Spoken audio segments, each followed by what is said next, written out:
అన్న నమస్తే అన్న. ఇప్పుడు కూటమి ప్రభుత్వం ఎలా అనిపిస్తుంది అన్న? ఏమంటారు, జగన్ చేసిన 5 సంవత్సరాల ముందు ఎట్టా ఉందా ప్రభుత్వం సేమ్ అట్టాగా ఉందని. ఏ మార్పులు లేదు, ఏ డెవలప్మెంట్ లేదు. ఏదో డెవలప్మెంట్ ఉంటే ఎక్కడ నుండి సంక్రాంతికి 1,00,000 మంది వెళ్ళేవాళ్ళు కాదు. డెవలప్మెంట్ అంటే ఏంటన్నా, మనకన్నీ సాఫ్ట్వేర్ కంపెనీలు వచ్చేయాలి. అక్కడ ఏదో జరిగితే మనకు ఉద్యోగ అవకాశాలు ఉన్నప్పుడే డెవలప్మెంట్ జరిగిందంటారా? మరి డెవలప్మెంట్ లేదు కాబట్టి అక్కడి నుండి ఇక్కడికి ట్రాఫిక్ జామ్లు ఎందుకైనా హైవేల మీద డెవలప్మెంట్ అయితే లేదు. జగన్ పాలన ఉన్నప్పుడు డెవలప్మెంట్ జరిగిందా? అది లేదు, అదే కదా ఓడిపోయిందన్నా. ఇంకా జగన్ ఉన్నప్పుడు కనీసం సంక్షేమ పథకాలు ఉన్నాయి, ప్రభుత్వం ఉన్నప్పుడు అయ్యేవాళ్ళు. అంటే టైం పడుతుంది అని కొంతమంది అంటున్నారు కదా. అంటే 5 సంవత్సరాలు గడిచిన తర్వాత 5 సంవత్సరాలు అడిగే టైం పడుతుంది. అంటే అంత టైం కాదు, ఇప్పుడే మొన్న వచ్చింది కదా, కొంచెం టైం పడుతుంది అని అంటున్నారు. పథకాలు నువ్వు 10 సంవత్సరాల ముందు హైదరాబాద్ ఉన్నావా? కేసీఆర్ బ్యాచ్ గెలిచిన 5 సంవత్సరాలని ఎన్ని ఫ్లైఓవర్లు వేసారన్నా. చేయాలంటే చేయొచ్చు అన్న, కాదు లేనంటే ఫస్ట్ పగరాజకీయం మొదలెట్టారు. ఫస్ట్లో 20 రోజులు ఎరక్కొట్టేశారు వైసీపీ కార్యకర్తలు, ఏమన్నా చితకబాదేశారు. అస్సలు ఆంధ్రలో ఉన్నవాళ్ళు టీడీపీ జనసేన గురించి మాట్లాడితే భయపడిపోతున్నారు. అట్లా వైసీపీని మాత్రం జనసేన వాళ్ళు టీడీపీ వాళ్ళు తెగతిట్టారు, అన్ని బాగా జరిగింది. పగరాజకీయం బాగా నడుస్తుంది ఇప్పుడు. ఇది జగన్ పాలన అంటే ఏం బాగుందంటే ఏం చెప్తా ఉన్నా? జగన్ పాలన సంక్షేమ పథకాలు బాగుంది. జగన్ రోడ్లు వేయలేదు. అవును, రోడ్లు అసలు వేయలేదు, గుంటలే, ఎక్కడ చూసినా గుంటలే. మందు తోలికెళ్ళాడు, ఆల్కహాల్ తోలికెళ్ళాడు. అవి ప్రభుత్వాలు కలపకుండా మళ్ళీ జనాలకు డబ్బు ఎక్కువగా ఇచ్చాడు అని అంటున్నారు కదా. మన డబ్బు మనకి తప్పే ఉందన్న, అసలు మన డబ్బు ఇవ్వకుండా దాచుకోవాలంటారు అందరూ జనం. ఆయన చెప్పి మీ డబ్బే మీకు ఇస్తున్నా అని చెప్పాడు, లేదు దాచుకుంటే మంచిది అంటారు అందరూ జనం. సంక్షేమ పథకాలు ఇస్తున్నా, నీకు ఇది కావాలి అన్న ప్రభుత్వాన్ని ఇంటికి తీసుకొచ్చాడన్న. అంత ముందాక పెన్షన్ కావాలన్నా, మనం ఏ క్యాస్ట్ సర్టిఫికేట్ కావాలన్నా, ఏ సర్టిఫికేట్ కావాలన్నా మనం ఆఫీస్ చుట్టూ ఎంఆర్ఓ ఆఫీస్ చుట్టూ తిరిగి లంచాలు చచ్చిపోయేవాళ్ళం.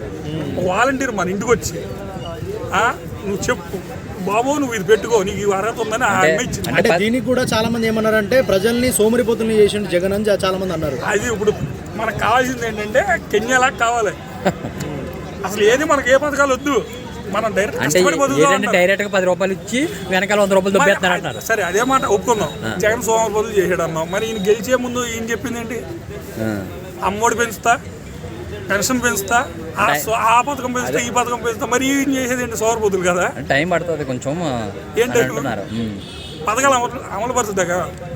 జగన్ రాగానే అమలు పరిచేసాడు. పెన్షన్ ఫస్ట్ నెల పెంచాడు. పెన్షన్ పెంచాడు. పెన్షన్ ఒకటే, మిగతా అన్ని వదిలేసాడు కదా. అదొకటే, అమ్మఒడి వదిలేసాడు, ఫ్రీ బస్సు వదిలేసాడు, అన్ని వదిలేసాడు కదా. సో మళ్ళీ ఇప్పుడు డిప్యూటీ సీఎం పదవి మీద ఒక చర్చ జరుగుతుంది, నారా లోకేష్ గా మళ్ళీ పవన్ కళ్యాణ్ కానీ. అప్పుడు దేవాంశ్ గారికి కూడా ఏదో పదవి ఇస్తే సరిపోద్ది అన్న. ఒక 10 ఏళ్ళు పదవి చేయకూడదని రూల్ ఏదో ఉందేమో. వాళ్ళ ఫ్యామిలీ మొత్తం పదవుల్లోనే ఉన్నారు కదన్నా. లోకేష్ పదవి, అది బాలకృష్ణ గారు పదవి, ఆ మొత్తం 6 ఆంధ్రప్రదేశ్ మొత్తం వాళ్ళే ఉన్నారు. ఇంకెవరున్నారు? పవన్ కళ్యాణ్ ఇక్కడే కదా బాబు, ఏదోటే ఏదైనా చేయని కోటం అని ఏదైనా 0 నుండి 21% వెళ్ళాడు. అది 21 సీట్లు కొట్టాడండి మామూలు విషయం. కష్టపడినాడు పవన్ కళ్యాణ్ డిప్యూటీ సీఎం ఎవరికి ఇస్తారు? ఇంకా దానికి కూడా లోకేష్ గారికి అన్న రూలింగ్ జరిగేది చంద్రబాబు అని తెలుసుగా అందరికీ. పవన్ కళ్యాణ్ పేరే కానీ చంద్రబాబు ద్వారా అని చెప్తాడని అందరికీ తెలిసిందే కదన్నా. మళ్ళీ ఇంకా అది కూడా పేరు కూడా పవన్ కళ్యాణ్ గారికి. టీడీపీలో కొంతమంది నాయకులే లోకేష్కి ఇవ్వాలి అని అంటున్నారు కదా. అదే ఇప్పుడు నేను ఉన్నాను, మామూలుగా నేను జీవితంలో సీఎం అవ్వాలని, కానీ నేను సీఎం, నా తరపున మంత్రి. నువ్వు మాట్లాడాలంటే నేను మాట్లాడతావా? అవి ఎక్కడి నుండి వచ్చిన మాటలు? వీళ్ళు మాట్లాడించిన మాటలే కదన్నా. అంటే చంద్రబాబు హస్తం ఉన్నది, చంద్రబాబు తెలియకుండా అన్ని జరగవు కదా. 10% ఉంటుందన్నా. అసలు చంద్రబాబు హస్తం లేని టీడీపీలో మాటే రాదన్నా.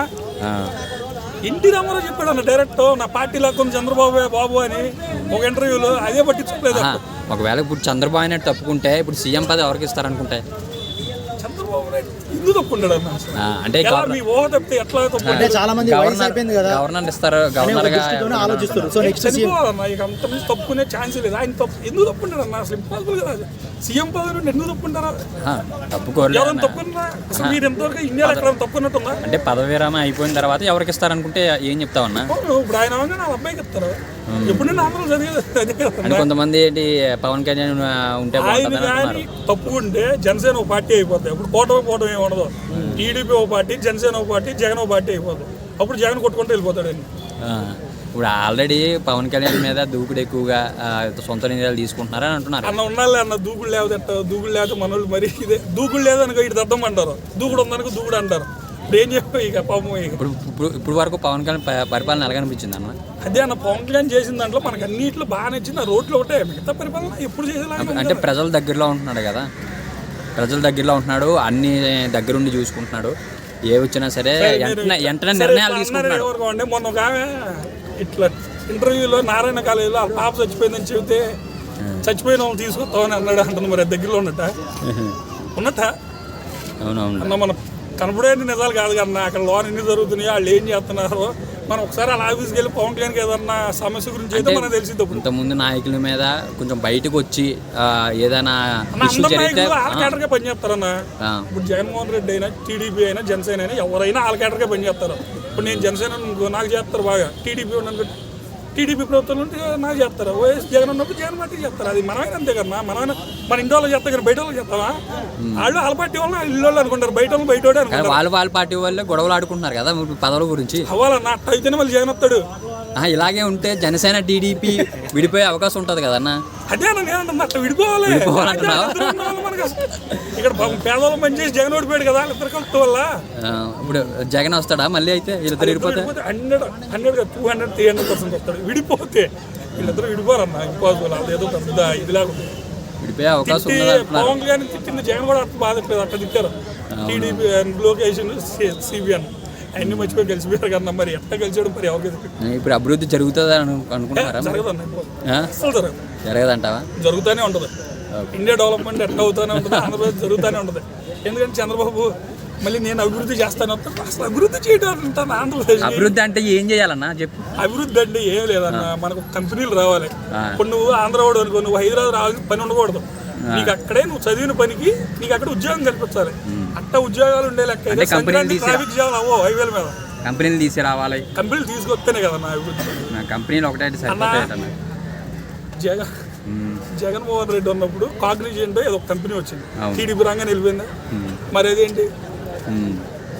మరి పీపుల్ టెక్ మీడియా ఇంతవరకు బళ్ళు దాన్ని ఏమన్నారో బళ్ళు మ్యానుఫ్యాక్చర్ చేసినట్టు ఎక్కడా లేదు కదా. మరి వాళ్ళకి 2000 ఎకరాలు ఎట్ట వచ్చినాయి ఇప్పుడు? అంటే జగన్ బ్రో సినిమా ఇప్పుడు జగన్ ఉన్నప్పుడు కూడా చాలా అక్రమంగా దోచుకున్నాడు అని అంటున్నారు. అందరూ దోచుకున్నారు. లక్ష కోట్లు ఏంటన్నా జీతాలు ఎంతన్నా? సీఎం పని చేసిన వాళ్ళకి 5 లక్షలు 4 లక్షలు లక్ష కోట్లు వెళ్ళి 1 సంవత్సరాలు చేయాలి.